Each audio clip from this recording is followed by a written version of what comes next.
തോട്ടപ്പള്ളിയിൽ നിന്നും അനധികൃതമായി കരിമണൽ കടത്തുവാൻ ബഹുമാനപ്പെട്ട മുഖ്യമന്ത്രിയുടെ നേതൃത്വത്തിൽ സർക്കാർ കൂട്ടുനിൽക്കുകയാണ്. ഇന്ന് തോട്ടപ്പള്ളിയിൽ നിന്നും കരിമണൽ കടത്ത് ആരംഭിച്ചിരിക്കുകയാണ്. ഇത്രയും വലിയ പ്രതിസന്ധിയിലൂടെ സംസ്ഥാനം പോകുമ്പോൾ മാധ്യമ ശ്രദ്ധ മുഴുവൻ വയനാട്ടിലേക്ക് തിരിഞ്ഞ ഈ സമയത്ത് തോട്ടപ്പള്ളിയിൽ നിന്നും കരിമണൽ കടത്തുകയാണ്. ഇന്ന് ലോറികളിൽ അത് കയറ്റിക്കൊണ്ട് പോകാൻ തുടങ്ങിയിരിക്കുന്നു. ഇന്ന് ഈ കരിമണൽ കടത്തു ലോറി തടയാൻ എത്തിയ സാധാരണക്കാരായ പ്രദേശവാസികളായ പാവപ്പെട്ടവരെ അറസ്റ്റ് ചെയ്ത് അമ്പലപ്പുഴ സ്റ്റേഷനിൽ എത്തിച്ചിരിക്കുകയാണ്. ഇതിനെതിരെ പൊതുസമൂഹത്തിന്റെ പ്രതികരണം ഉണ്ടാകണം, മാധ്യമങ്ങളുടെ ശ്രദ്ധ പതിയണം എന്ന് വിനയപൂർവ്വം അഭ്യർത്ഥിക്കുന്നു.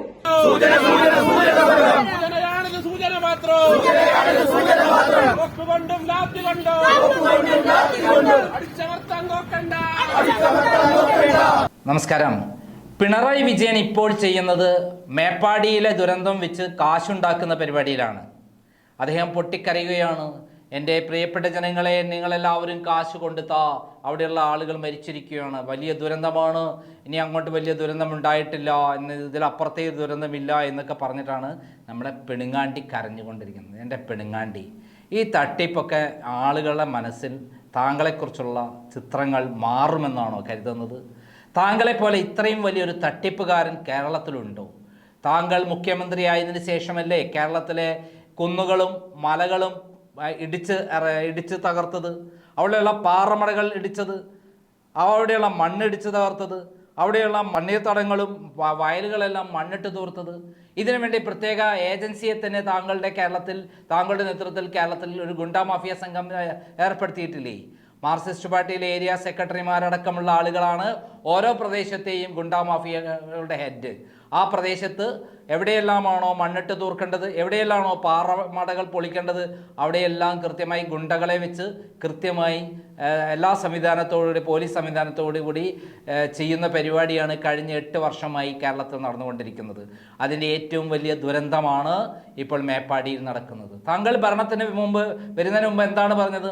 മുല്ലപ്പെരിയാർ ഇവിടെ വന്ന് ഉടനടി ഡീകമ്മീഷൻ ചെയ്യണം, ഇല്ലെങ്കിൽ അവിടെ ദുരന്തമുണ്ടാകും, 10-50 ലക്ഷം പേര് മരിക്കും. പിന്നെ എന്താ പറഞ്ഞത്? ഉടനെ ഒരു പുതിയ ഡാം പണിയൊന്നും കൂടെ പറഞ്ഞിരുന്നു. ഇപ്പം വന്നിട്ട് എത്ര വർഷമായി? 8 വർഷമായില്ലേ പിണറായി? ഈ പെണുങ്ങാണ്ടി എന്തുകൊണ്ടാണ് അനങ്ങാത്തത്? ഇപ്പോൾ ന്യായീകരിക്കുകയാണ്. മുല്ലപ്പെരിയാർ 138 വർഷം കഴിഞ്ഞാലും ഒന്നും തന്നെ സംഭവിക്കാൻ പോകുന്നില്ല എന്നാണ് പെണുങ്ങാണ്ടി പറയുന്നത്. ഇത്രയും കള്ളം പറയുന്ന, ഇത്രയും ജനങ്ങളെ പറ്റിക്കുന്ന, ഇത്രയും മുഖംമൂടി അണിഞ്ഞ, പണത്തിന് ആർത്തിയുള്ള ഒരു മനുഷ്യന് വേറെ ആരുണ്ടോ? 800 കോടി രൂപയാണ് പിണറായി വിജയൻ തമിഴ്നാടിൻ്റെ സീക്രട്ട് ഫണ്ടിൽ നിന്ന് അടിച്ചു മാറ്റിയത്. ഇതിൻ്റെ രേഖയാണ് എൻ്റെ കൈവശം ഉണ്ടായിരുന്നത്. ആ രേഖയാണ് എൻ്റെ പോലീസ് ഓഫീസർ റെയ്ഡ് നടത്തി എന്നെ കള്ളക്കേസിൽ കുടുക്കി എടുത്തുകൊണ്ടുപോയത്. എൻ്റെ കയ്യിൽ ഇത് കിട്ടിയെന്ന് അറിഞ്ഞുടനെയാണ് എൻ്റെ പേരിൽ, വീണ ജോർജിൻ്റെ പേരിൽ ഒരു കള്ളപ്പരാതി കൊടുത്ത് എൻ്റെ ഓഫീസ് റെയ്ഡ് നടത്തിയത്. ഞാൻ വീണ ജോർജിൻ്റെ പേരിൽ ഒരു പരാതി ഉണ്ടെങ്കിൽ അതിനൊരു ഹാർഡ് ഡിസ്ക് മാത്രമാണ് എടുക്കേണ്ടത്. എന്നാൽ CCTV ക്യാമറ ഊരിയെടുത്ത് ഓഫീസിലെ സകല രേഖ എടുത്തുകൊണ്ടുപോയി. അതാണ് പെണുങ്ങാണ്ടി. ആ പെണുങ്ങാണ്ടി ചെയ്തുകൊണ്ടിരിക്കുന്ന ക്രൂരകൃത്യങ്ങൾ മറ്റാർക്കും മനസ്സിലാവില്ല എന്നുള്ളതാണ് അദ്ദേഹത്തിൻ്റെ ചിന്ത. നമുക്കറിയാം, തോട്ടപ്പള്ളിയിൽ നമുക്ക് 50 ലക്ഷം, ഏകദേശം 50,000 കോടി രൂപയുടെ കരിമണലാണ് അവിടുന്ന് വാരിക്കൊണ്ട്. 50,000 കോടി രൂപയുടെ അതിന് 10% പിണറായി വിജയൻ 500-5000 കോടി അടിച്ചു മാറ്റി എന്ന് പറയുന്നൊരു കാര്യം, അല്ലെങ്കിൽ 10,000 കോടി കമ്മീഷൻ അടിച്ചു മാറ്റി എന്ന് പറഞ്ഞാൽ അത് വലിയ തെറ്റൊന്നുമല്ലല്ലോ. മൂപ്പർക്ക് കമ്മീഷൻ അടിച്ചു മാറ്റുന്ന പരിപാടിയല്ലേ? സോറി, ഞാൻ 50 ലക്ഷം പറഞ്ഞതിൽ 1 ലക്ഷം കോടി, 1 ലക്ഷം കോടി രൂപയുടെ കരിമണലാണ് പെണുങ്ങാണ്ടി 2016 മുതൽ 2024 വരെയുള്ള കാലയളവ് കൊണ്ട് അവിടെ നിന്ന് വാരിക്കൊണ്ടുപോയിട്ട് KMML തിരിച്ചു മറിച്ചു കൊടുത്ത് ബാർഗെയിൻ ചെയ്ത് 5,000-10,000 കോടി വാങ്ങി വിദേശത്ത് മകളുടെയും മകൻ്റെയും ഒക്കെ അക്കൗണ്ടിൽ എത്തിച്ച് അത് അമേരിക്കയിൽ എത്തിച്ച് ഫാരിസ് അബൂബക്കറിനൊക്കെ സുരക്ഷിതമായി എത്തിച്ചു കൊടുക്കുന്നത്. ഇവിടെ ആരും കേസെടുക്കില്ല. കാരണം എന്താ പറയുക, ഇവിടുന്ന് പോയാലല്ലേ കുടുങ്ങുള്ളൂ. വിദേശത്തുനിന്ന് കമ്പനികൾ വഴി പണം കൊടുക്കുകയാണ് പിണറായിൻ്റെ അക്കൗണ്ടിലേക്ക്. അതാണ് ഷോൺ ജോർജ് വിളിച്ച് പറഞ്ഞിട്ടുള്ളത്. ഇപ്പോൾ നമുക്കറിയാം മേപ്പാടി ദുരന്തം എന്ന് പറയുന്നത് ക്രിയേറ്റഡ് ദുരന്തമാണ്. 2 തരത്തിൽ അത് ക്രിയേറ്റഡ് ആണ്. ഒന്ന്, അവിടെയുള്ള റിസോർട്ട് മാഫിയ 700 റിസോർട്ടുകളാണ് ഈ പറയുന്ന മേപ്പാടി പഞ്ചായത്തിലുള്ളത്. അതിൽ ഏറ്റവും കൂടുതൽ റിസോർട്ടുള്ളത് ഈ പറയുന്ന മുണ്ടക്കയിലാണ്, അനധികൃത റിസോർട്ടുകൾ. ഇതിനൊക്കെ തന്നെ റിപ്പോർട്ട് അവിടെ പഞ്ചായത്ത് പ്രസിഡന്റ് കൊടുത്തപ്പോൾ എന്താണ് ചെയ്തത് അറിയാമോ? അവിടുത്തെ നമ്മുടെ പ്രിയങ്കരനായ കലക്ടർ മുകളിൽ നിന്നുള്ള ഓർഡർ ഉണ്ട് റിസോർട്ടുകളിൽ നിന്നും തോണ്ടാന്നുള്ളത്. റിസോർട്ടുകൾ അനധികൃതമായി നിർമ്മാണം തുടങ്ങിയപ്പോൾ കഴിഞ്ഞ 1984 ഉരുൾപൊട്ടലുണ്ടായ സ്ഥലമാണ്, കഴിഞ്ഞ വർഷം ഉണ്ടായ സ്ഥലമാണ്. എന്തിന് ഈ സംഭവം ഉണ്ടാകുന്ന 2024 ഈ ജൂലൈ 28 ആണല്ലോ ഈ ദുരന്തം ഉണ്ടാകുന്നത്, 30-ാം തീയതിയാണ് ഉണ്ടാകുന്നത്. ഇത് 29-ാം തീയതി രാവിലെ അവിടെ ഉരുൾപൊട്ടിയിരുന്നു. ഈ റിപ്പോർട്ട് ഗവൺമെന്റിന് ഉണ്ടായിരുന്നു. ഈ റിപ്പോർട്ട് പ്രകാരം അവിടെ നിന്ന് ജനങ്ങൾ ഒഴിപ്പിക്കാൻ പിണറായി വിജയൻ തയ്യാറായില്ല. ഇപ്പോൾ ചെയ്യുന്നത് എന്താ അറിയോ? 2000 പേർ അവിടെ മരണപ്പെട്ടിട്ടുണ്ട്. അല്ല, കൊന്നതാണ് പിണറായി വിജയൻ.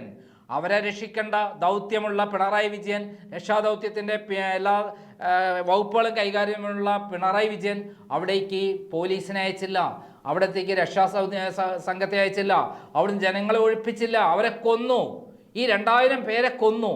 2000 അല്ല എന്നാണ് ഞാൻ മനസ്സിലാക്കുന്നത്. കൊന്നിട്ട് പിണറായി വിജയൻ എനിക്ക് കാശ് തരണേ, കാശ് തരണേ, മുമ്പ് ഞാൻ പറ്റിച്ചതൊന്നും നോക്കണ്ട, ഞാൻ മുമ്പ് എൻ്റെ CPM-കാരെ കട്ടുമുടിച്ചതൊന്നും നോക്കണ്ട, ഇപ്പോൾ കാശ് തരണേ എന്നാണ് പറയുന്നത്. ഏത് കുട്ടികളുടെ പേരിൽ പോലും പറ്റിച്ചു എന്നാണ് അഖിൽമാരാർ തെളിവുമായി വന്നിട്ടുള്ളത്. എന്നിട്ട് അഖിൽമാരാറിൻ്റെ പേരിൽ കേസെടുത്തിരിക്കുകയാണ്. കേരളത്തിലെ സകല ചാനലിൻ്റെയും പേരിൽ കേസെടുത്താൽ എൻ്റെ പിണങ്ങാണ്ടി നിങ്ങൾ ചെയ്ത തട്ടിപ്പുകൾ ഇല്ലാതിരിക്കൂ. അത് ഞങ്ങൾ വിളിച്ചു പറഞ്ഞുകൊണ്ടേയിരിക്കും. നിങ്ങൾ ആർക്കെതിരെ എവിടെ കേസെടുത്താലും അത് അതിൻ്റെ വ്യാപ്തി എത്രയാണെന്ന് നമ്മൾ മനസ്സിലാക്കി വെച്ചിട്ടുണ്ട്. നിങ്ങൾ കേസെടുത്ത് ആരെങ്കിലും കേസെടുത്താൽ തിരിച്ചാ പോലീസുകാർക്കെതിരെ കേസെടുക്കാനുള്ള അവകാശം നമുക്കുണ്ടെന്നുള്ള കാര്യം സ്വയം മനസ്സിലാക്കുക. അവസാനം താങ്കൾക്കെതിരെ 1-ാം പ്രതിയാക്കിക്കൊണ്ട് കേസെടുക്കേണ്ടി വരും. കാരണം അങ്ങനെ ഒരു റിട്ട് ഞാൻ ഹൈക്കോടതി ഫയൽ ചെയ്യാൻ പോവുകയാണ്. കേരളത്തിൽ അന്യായമായി പിണറായി വിജയനെ വിമർശിക്കുന്ന ആളുകൾക്കെതിരെ ഭരണഘടനാ വിരുദ്ധമായി ഭരണഘടനയുടെ അനുശാസിക്കുന്ന 19(1) വകുപ്പുകൾ പ്രകാരം അഭിപ്രായ സ്വാതന്ത്ര്യം പറയാമെന്നിരിക്കെ അങ്ങനെയുള്ള ആളുകൾക്കെതിരെ തെരഞ്ഞുപിടിച്ച് പിണങ്ങാണ്ടി കേസെടുത്തുകൊണ്ടിരിക്കുകയാണ്. ആഭ്യന്തരമന്ത്രിയാണ്. നിങ്ങൾ 1-ാം പ്രതിയായിരിക്കും. ഇപ്പോൾ ഞാൻ പറഞ്ഞു വരുന്നതല്ല. നമുക്കറിയാം മേപ്പാടി ദുരന്തമുണ്ടായ ശേഷം അവിടെ ആളുകളെ കൊന്ന പിണറായി വിജയൻ ആളുകളെ കൊന്നു എന്ന് പറയുന്നത് ഞാൻ കൃത്യമായി പറയാണ്. ഇതൊന്നല്ല, മേപ്പാടി ഒന്നല്ല വരാൻ പോണത് ഇനി വരാൻ പോണത് നമ്മുടെ മുല്ലപ്പെരിയാർ വരുന്നുണ്ട്. ഇന്നലെ 2 ദിവസം മുമ്പ് പിണറായി പറഞ്ഞെന്താ, മുല്ലപ്പെരിയാർ വളരെ എല്ലാ തരത്തിലും സുരക്ഷിതയോട് നിൽക്കുകയാണെന്ന്. ഏത് 1 കോടി ആളുകൾ മരിക്കുന്ന സ്ഥലമാണ്. കേരളത്തിൽ 5 ജില്ലകൾ ഇല്ലാതാകുന്ന സ്ഥലമാണ്. ഒരു പൊട്ടലായിരിക്കും അത്. ആ പൊട്ടൽ ഉറപ്പായിരിക്കും. ഇനിയിപ്പോൾ ആ ഭാഗം പൊട്ടിക്കഴിഞ്ഞാൽ കേരളത്തിൻ്റെ ഏകദേശം 5 ജില്ല പോയി. ഇനി ആലപ്പുഴയിൽ നിന്ന് അങ്ങോട്ട് പോകണം. അതിന് പോകണമെങ്കിൽ എന്താണ്, നമ്മുടെ ആലപ്പുഴയിൽ തോട്ടപ്പള്ളി സ്പിൽവേ വഴിയുള്ള അവിടെയുള്ള കരിമണൽ വാരിക്കൊണ്ടിരിക്കണം. അപ്പോൾ ഇതാ വാരിക്കൊണ്ടിരിക്കുകയാണ്. അതിൻ്റെ രംഗങ്ങളാണ് നമ്മൾ മുന്നിൽ കൊടുത്തിട്ടുള്ളത്. അതിൽ നമ്മുടെ ഷോൺ ജോർജ് പറഞ്ഞ അഭിപ്രായമാണ്, ഒരു ഭാഗമാണ് ഫുള്ള് കൊടുത്തത്. ഇതാ ഷോൺ ജോർജിൻ്റെ മുഴുവൻ ഭാഗങ്ങളും കേൾക്കുക. അതേ, ഇപ്പം മനുഷ്യരെ കേരളത്തെ കൊല്ലുന്ന പിശാചാണ് ഈ പിണറായി വിജയൻ. അദ്ദേഹത്തിന് മരണം ഒരു ഹരമാണ്. TP ചന്ദ്രശേഖരനെ പോലുള്ള ആളുകളെ കൊന്നിട്ട് അതിൻ്റെ ആ ലഹരി മാറിയിട്ടില്ല. അപ്പോൾ അദ്ദേഹത്തിന് കൂട്ടത്തോടെ ആളുകൾ മരിക്കുന്നത് കാണാം. ആ കൂട്ടത്തോടെ ആളുകളെ മരിക്കുന്നത് കാണാൻ വേണ്ടി കാത്തിരിക്കുന്ന ഒരു പിശാചാണ് പിണറായി വിജയൻ എന്നുള്ള തെളിവാണ്. തോട്ടപ്പള്ളിയിൽ മേപ്പാടിയിൽ ദുരന്തം പേറി അവിടെ സഹായത്തിന് വേണ്ടി കരയുമ്പോൾ തോട്ടപ്പള്ളിയിൽ ചെയ്യുന്ന എന്താണ്, തോട്ടപ്പള്ളിയിലെ സ്പിൽവേയിൽ അവിടെ കരിമണലെടുത്ത് വിറ്റ് പൈസയാക്കുകയാണ്. പിണറായി വിജയന് കോടാനുകോടി രൂപ വിദേശത്ത് ഫണ്ട് ഉണ്ടെന്നുള്ള കാര്യം ക്രൈമാണ് വിളിച്ചു പറഞ്ഞത്. അതിന് തെളിവ് ക്രൈമിന് കൈവശം ഉണ്ടായിരുന്നു. ആ തെളിവുകളാണ് പോലീസ് എടുത്തുകൊണ്ടിരിക്കുന്നത്.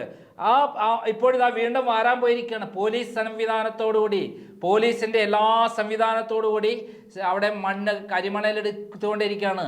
10,000-കണക്കിന് ലക്ഷക്കണക്കിന് കോടി രൂപയുടെ കേരളത്തിൻ്റെ സ്വത്ത് സ്വന്തമായി അടിച്ചുമാറ്റി വിദേശത്തെത്തിക്കുന്ന പിണറായി വിജയ, ഇതിനൊക്കെ നിങ്ങൾക്ക് കാലം തിരിച്ചടി നൽകും. നിങ്ങൾക്ക് തൽക്കാലം നിങ്ങൾക്കൊന്നും സംഭവിക്കില്ലായിരിക്കാം. പക്ഷെ നിങ്ങളുടെ മക്കളും കുടുംബവും ജയിലിൽ കിടന്നിട്ടേ ഇവിടെ നിന്ന് താങ്കൾ മടങ്ങിപ്പോവുകയുള്ളൂ. 79 വയസ്സായതുകൊണ്ടാണ് ഞാൻ പറയുന്നത്. അത് കണ്ട് ആസ്വദിക്കാനാണോ? എത്ര കിട്ടിയാലും ആർത്തി മാറാത്ത ആർത്തി പണ്ടാരമേ, മതിയായില്ലേ ജനങ്ങളെ കൊന്നിട്ട് എന്നാണ് ചോദിക്കാനുള്ളത്. നന്ദി, നമസ്കാരം.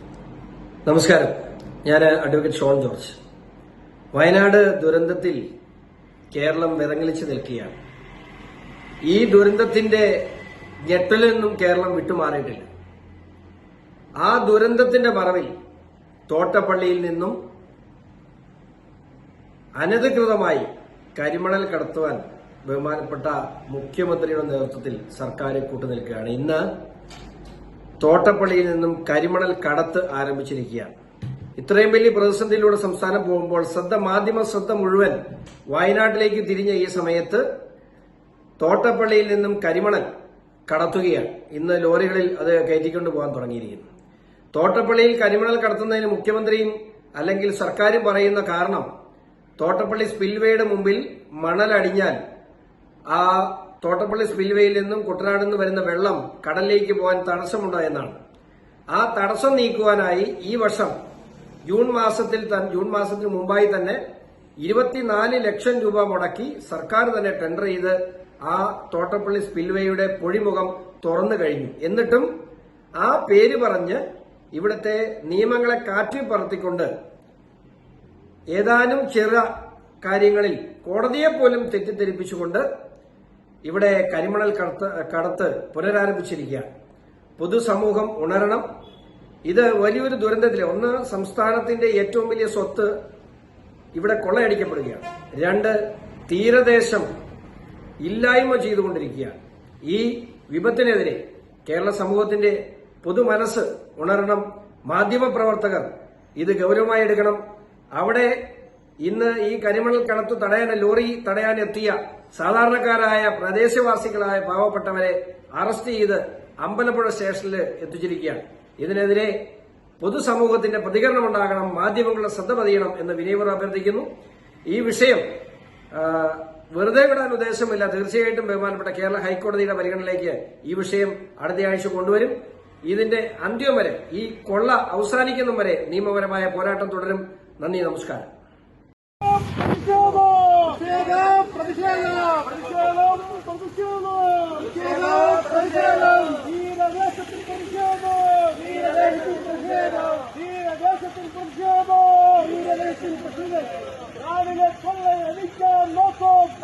കൊള്ളയടിക്കാൻ നോക്കും, വീരൻ കൊള്ളയടിക്കാൻ നോക്കും, വീരൻ കൊള്ളയടിക്കാൻ നോക്കും.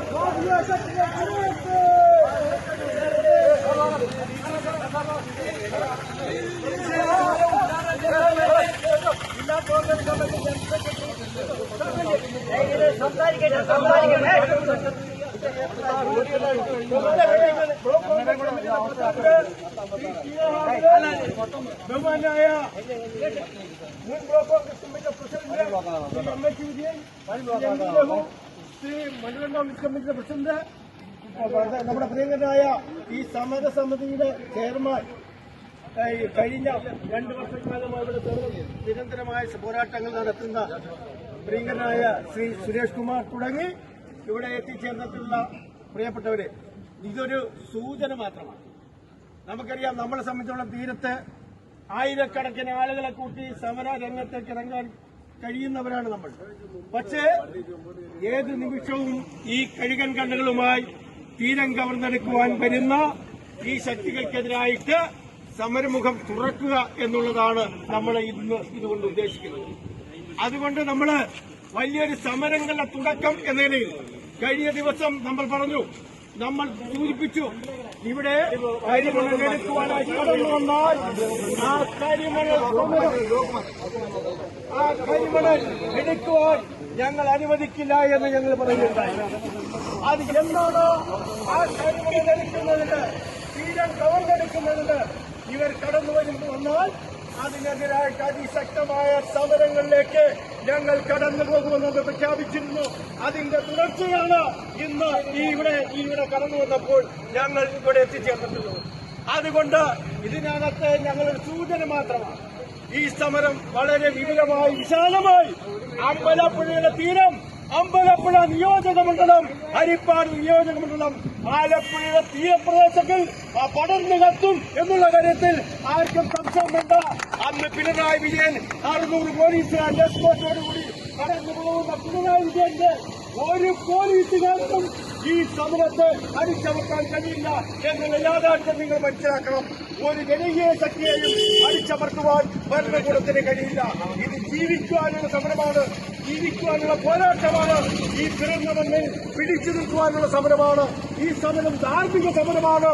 ഈ രാജ്യത്ത്, ഈ സംസ്ഥാനത്ത്, ഈ പ്രദേശത്ത് ജനിച്ചു വീണ മണ്ണിൽ മരണം വരെ കഴിയുവാനുള്ള ഞങ്ങളുടെ അവകാശം, ആ അവകാശം നിഷേധിച്ചാൽ പിണറായി വിജയ കേരളത്തിൽ തുടർന്ന് ഭരിക്കാം എന്ന് നിങ്ങൾ കരുതണ്ട.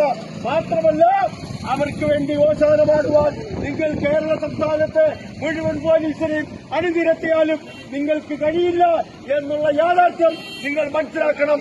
ഈ സമരം വരും ദിവസങ്ങളിൽ അതിശക്തമായി ഞങ്ങൾ മുന്നോട്ട് കൊണ്ടുപോകും എന്ന് മാത്രം പറഞ്ഞുകൊണ്ട് ഈ സമരം ഉദ്ഘാടനം ചെയ്ത് അറിയിക്കുന്നു. നമസ്കാരം. ജയ് ഹിന്ദ്. ഞങ്ങൾ സമരസമിതി സിന്ദാബാദ്. കരിമണൽ കമ്പനി ഞങ്ങളുടെ ധീരൻ ഞങ്ങൾക്ക്, ഞങ്ങളുടെ ധീരൻ ഞങ്ങൾക്ക് തോക്കുകൊണ്ടും ലാത്തി കൊണ്ടും അടിച്ചമർത്താൻ നോക്കണ്ട. സൂചന സമരം. സൂചനയാണിത്, സൂചന മാത്രം. തോക്കുകൊണ്ടും ലാത്തി കൊണ്ടും അടിച്ചമർത്താൻ നോക്കണ്ട. ഞങ്ങളിലേറെ കണ്ടവരാണ്, ഞങ്ങളിലേറെ കൊടുത്തവരാണ്. സമരസമിതി സിന്ദാബാദ്. ഇല്ല നടപ്പില്ല. കോട്ടപ്പള്ളിയെ ഇല്ലാതാക്കാൻ